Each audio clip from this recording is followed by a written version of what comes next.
আপুরা ভাইয়েরা, আমি যে জর্দা পোলা রান্না করতেছি, এই যে আমি পানি গরম দিয়ে দিছি, তার মধ্যে একটু জাফরানি রং দিয়েছি, এই যে এখন চাউল ঢাইলা দিয়ে দিলাম,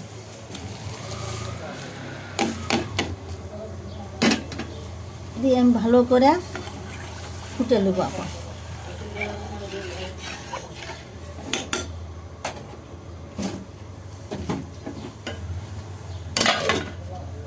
হোক, আমার পাশেই থাকেন আপনারা, আমি কেমন করে জর্দা পোলা রান্না করি দেখেন।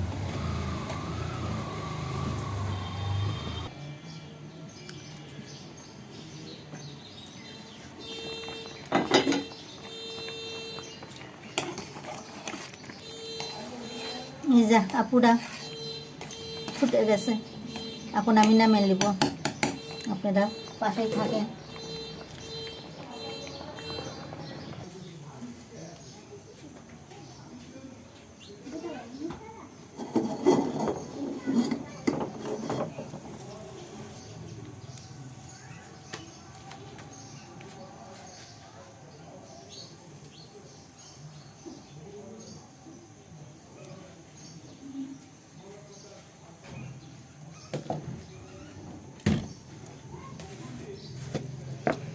এই যে আপুরা একটু তেল দিয়ে দিলাম,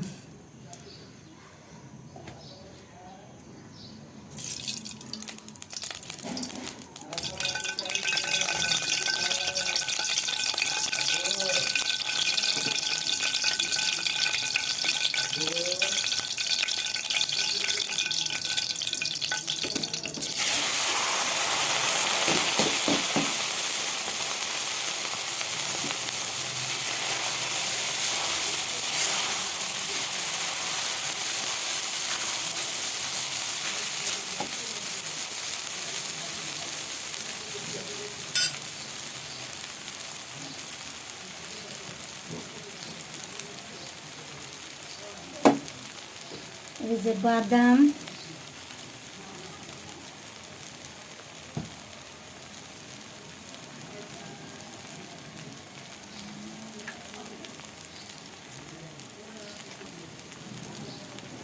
চিনি দিয়ে দিলাম,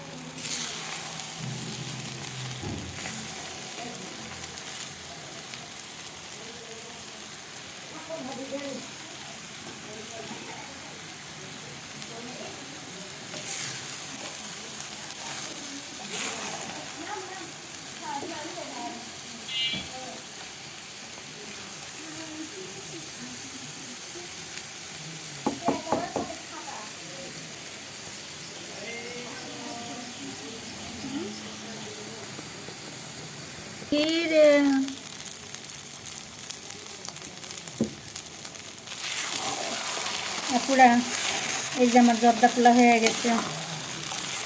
আমি প্রথম পানি গরম দিছি, তারপরে তার মধ্যে একটু জাফরানি রং দিয়েছি, তারপরে ভালো করে সানলা চাউল ধুয়ে নিয়ে তার মধ্যে দিয়ে ভালো করে ফুটে নিয়েছি। ফোটার পরে পানি নিংড়ে ফেলা দিছি, নিংড়ে ফেলে দেওয়ার পরে এই যে ঘি দিছি, ঘি দেওয়ার পরে আমি চাউলগুলো দিয়ে দিচ্ছি।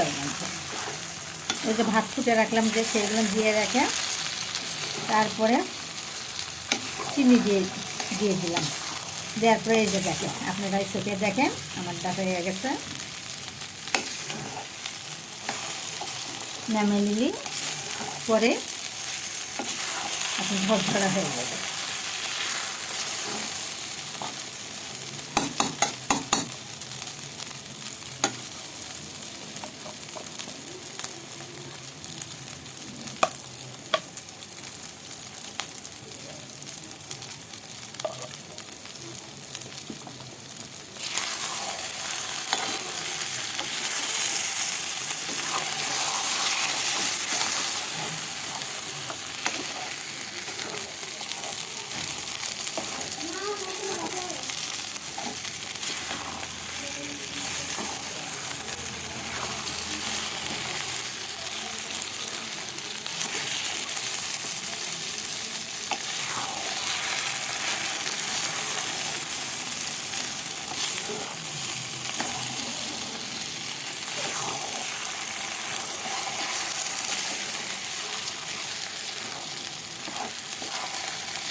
আপুরা ভাইয়েরা হয়ে গেছে আমার জর্দা পোলাও। এখন আমি নেমে নেব, পরিবেশন করে খাবো। আপনারা আসেন, দাওয়াত নেন। আপুরা আসেন, দাওয়াত নেন। আসসালামু আলাইকুম আদরের ভাই বোনেরা, পাশে থাকার জন্য করে আপনাদের ধন্যবাদ। আসসালামু আলাইকুম আমার আদরের ভাই বোনেরা। এই দেখেন আমি জর্দা পোলা রান্না করছি। আসেন, আপনাকে সবাইকে দাওয়াত দিলাম, এসে খাইয়ে যান আমার বাসায় এসে। আপুরা এতক্ষণ পাশে ছিলেন, লাইক কমেন্ট করবেন, আশা করি আমার পাশেই থাকবেন এই বোনের। আপনারা পাশে না থাকলে আমি সফলতা হব না, আসলে পাশে থাকেন আপুরা দয়া করে।